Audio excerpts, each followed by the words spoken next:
अपना आइडेंटिटी बनाइए ना, हाँ?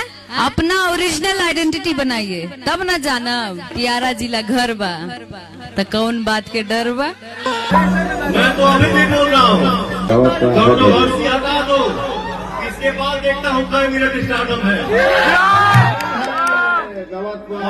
उस कंट्रोवर्सी में से पवन सिंह को खाली हटाना, इसके बाद देखता हूँ क्या व्यू आता है। दोस्तों, भोजपुरी इंडस्ट्री में चीज़ होते रहता है, होना स्टार्ट हो चुका। आप लोग ने गाना सुना होगा जिस गाने का टाइटल था होगी तो कंट्रोवर्सी क्रिएट करेंगे, और पवन सिंह और अक्षरा सिंह के बीच में यही चीज़ हो चुका है। कंट्रोवर्सी फिर से क्रिएट कर दी हैं दोनों ने मिलके, और देखते हैं अब क्या होता है। पवन सिंह कल कहीं पे किसी को बर्थडे में गए थे, वहाँ पे जाके बहुत कुछ बोल दिए जो नहीं बोलना चाहिए था, और अक्षरा सिंह के पिता ने कुछ दिन पहले कुछ बोल दिया था, और इसी बात में हो चुका है बहुत बड़ा कंट्रोवर्सी। और भोजपुरी इंडस्ट्री का ऐसा नाम कंट्रोवर्सी में जुड़ा रहता है, तो ये तो होना ही था कंट्रोवर्सी। और कंट्रोवर्सी फाइनली बहुत ज़बरदस्त और ज़ोरदार पकड़ चुका है, और यूट्यूबर के तो मौका मिल ही गया रेलने के लिए, दोनों को रेलाई होगा।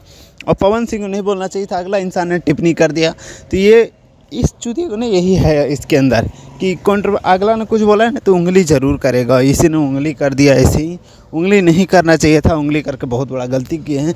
अब रेलाई होगा इन दोनों का अच्छे खासे, और यूट्यूबर को मज़ा आएगा वीडियो बनाने में। तो ज़्यादा कुछ नहीं बोलता हूँ, कंट्रोवर्सी इन लोग के बीच में चलते रहता है। Love you, bye.